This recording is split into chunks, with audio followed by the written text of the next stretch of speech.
대한민국 최남단 도시 서귀포시가 지역구인 도계의 미선동입니다. 시장님 고생이 많습니다. 시장님 12월 3일 시장님께서는 윤석열 씨가 비상계엄을 선포할 때 어디 계셨어요? 세종시에 있었습니다. 세종시에. 청사에는 언제 오셨습니까? 계엄령이 발표되고 제가 시인가 하셨습니다. 그러면 이제 계엄이 국회에서 계엄이 폐지 의결되고 나서 오신 거네요. 제가 그걸 봤고요. 네. 이거는 보수이거나 그럴지는 생각 못했습니다.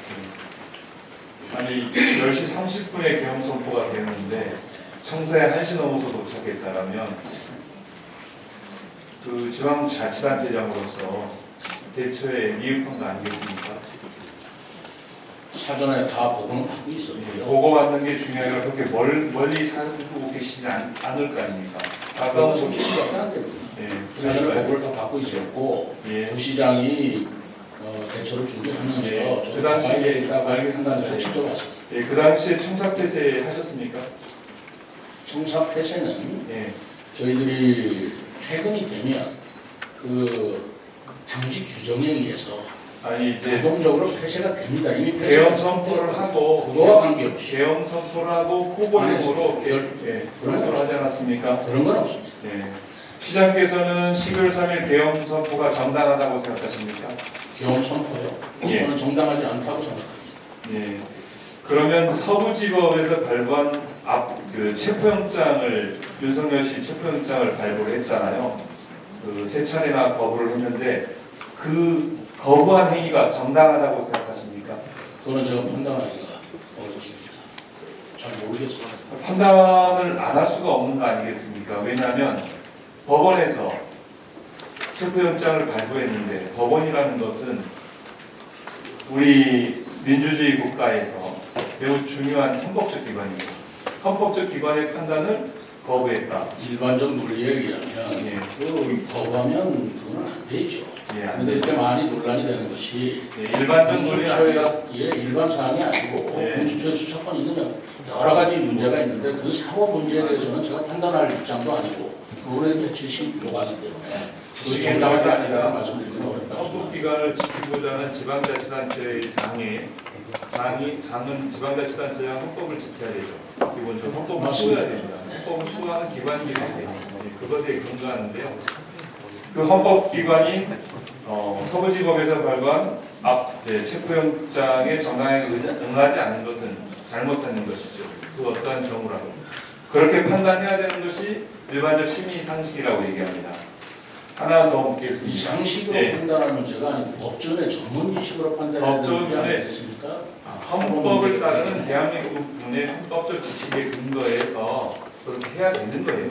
모르겠습니다. 저는 사법적인 전문 지식 그 부분에 대해서는 판단하기 미흡하다고 생각하고 있습니다.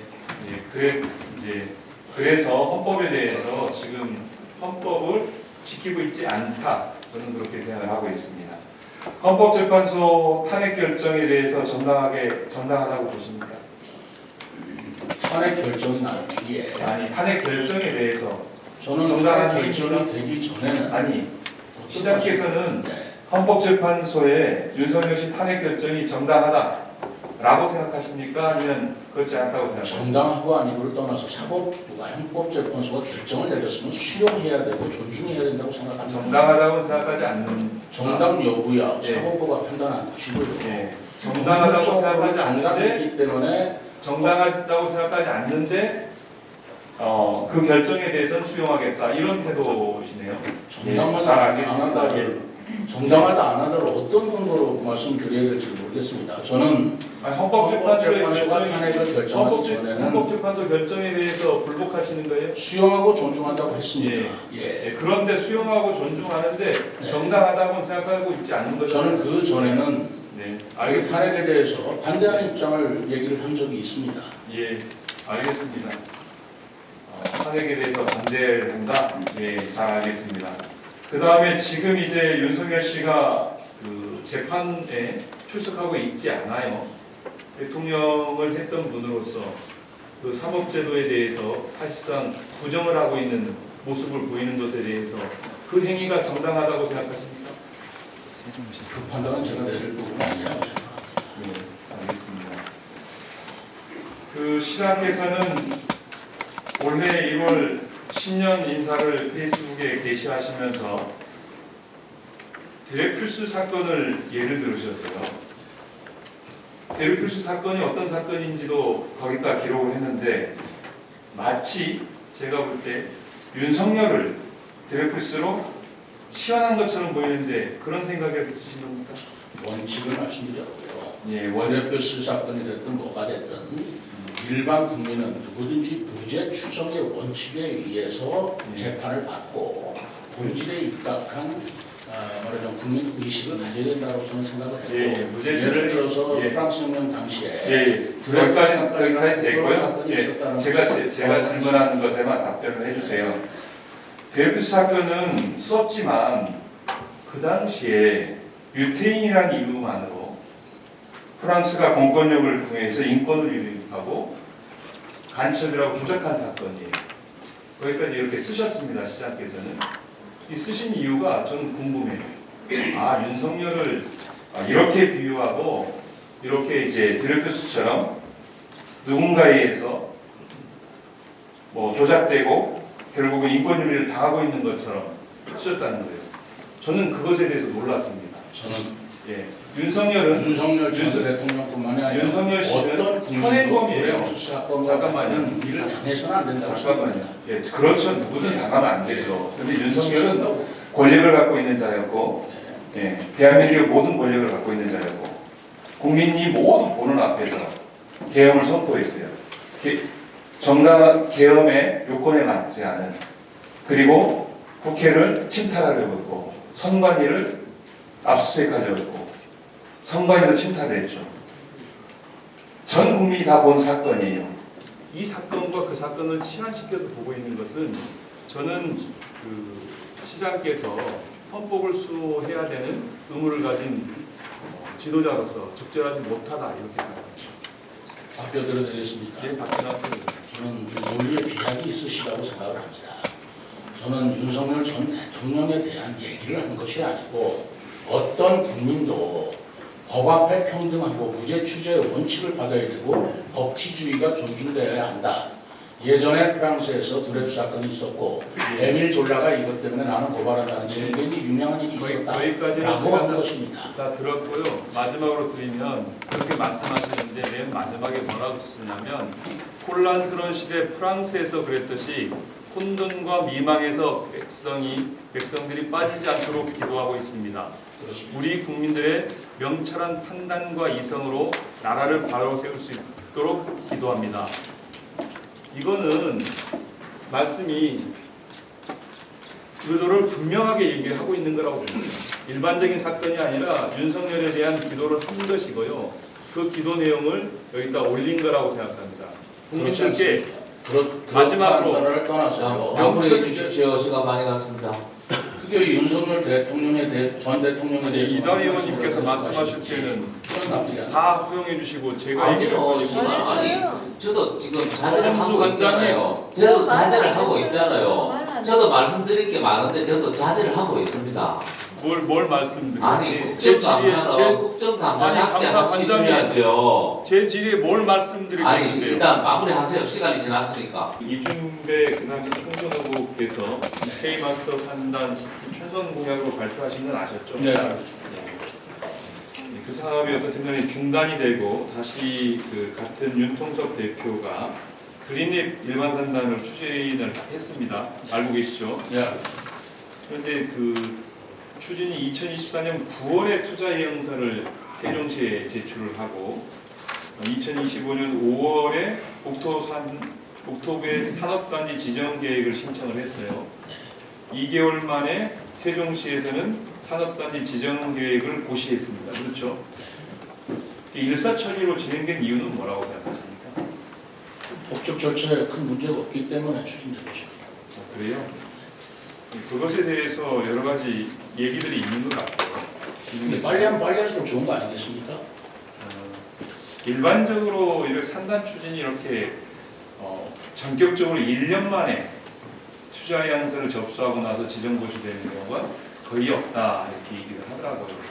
그것에 대해서 윤통섭 그 대표와 이준배 그리고 또 이준배는 전 경제부 시장 하셨고 그렇습니다. 또 시장님이랑 관계도 있고 그렇습니다. 이런 관계들 때문이 아니야라는 의혹이 있는데 이것에 대해서는 어떻게 생각하십니까? 전혀 아닙니다. 전혀 아니에요. 왜냐하면 이준배 부시장은 23년 6월인가요?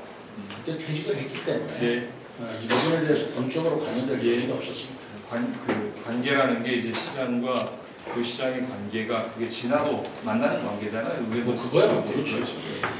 예, 거기까지 질문을 드리겠고요. 두 번째로 그 탄소중립과 관련돼서 말씀을 좀 드리겠습니다. 그 세종시의 탄소중립 이행 책임관이 누군지 아십니까? 혹시 지정하고 계십니까? 네. 예, 죄송합니다. 우리 환경복지국장이 지정돼 있습니다. 예, 이제 아신 거죠? 네, 예. 탄소중립 정책은 윤석열 정부나 이재명 정부나 추진하고 있는 정책이고 국가적 중요한 국가 아젠다인데 시장께서 잘 모르시는 게 좀 유감입니다. 그 세종시가 탄소중립 녹색성장위원회 회의를 했는데 최근에 이제 그 개최를 몇 번 한지 아시고 계십니까? 네, 됐습니다. 몇 번 하셨죠? 대면으로 4번 했고요. 서면으로 2회 했습니다. 네. 그리고 세종시에는 기후 대응 기금이 설치되어 있지 않더라고요. 설치하지 않은 특별한 이유가 있는가요? 뭐 하면야 해야 된다고 생각하고 있습니다만 저희들 재정 사정이 사실 녹록치 않아서 해야 된다고는 알고 있습니다만 아직 못했습니다. 다른 시도에서 하고 있는 온실가스 감축 인지 예산 제도도 도입하고 있지 않더라고요. 특별한 이유가 있나요? 뭐 특별한 이유라기 안 한 이유가 있지는 않고요. 네. 그 이런 부분에 대해서 저희들이 뭐 기금이라든가 또는 예산이라든가 하는 부분들은 아까 여러 번 말씀드리지만 저희들이 재정 상황이 굉장히 어렵습니다. 재정 상황의 문제가 아니고요. 관심 우선순위에 있어서 시장의 관심의 문제라고 생각합니다. 그 계속 짚을게요. 네. 그 17개 시도 전기차 보조금 순위를 봤더니 한 16위 정도 해요. 네, 시도별로 평균 416만 원 지원하는데 세종시는 200만 원 지원하고 있습니다. 네, 그런데 이제 관련되어서 친환경 차량을 보급을 가속하겠다 하면서 보조금 구매를 확대하겠다 이러고 있는데 실제로 줄어들었어요. 네, 계획과 실천과는 다르다.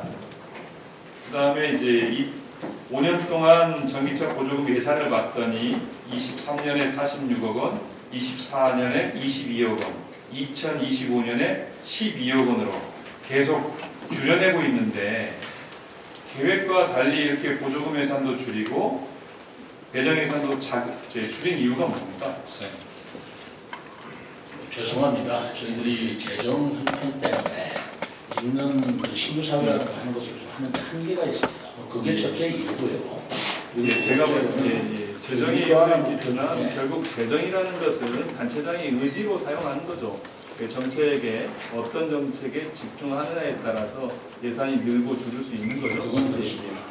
단체장으로서 그렇지만 이 부분은 탄소중립 대중교통이라는 이전에 문제도 있습니다. 탄소중립 이행에 대한 관심이 좀 부족했다 이렇게 평가하는데 그 평가에 대해서 답을 해주시기 바랍니다. 관심이야 저도 뭐 충분히 갖고 있고 해야 되는 의지도 있습니다. 그러나 현실이 따라주지 못한다는 아쉬움이 있고요.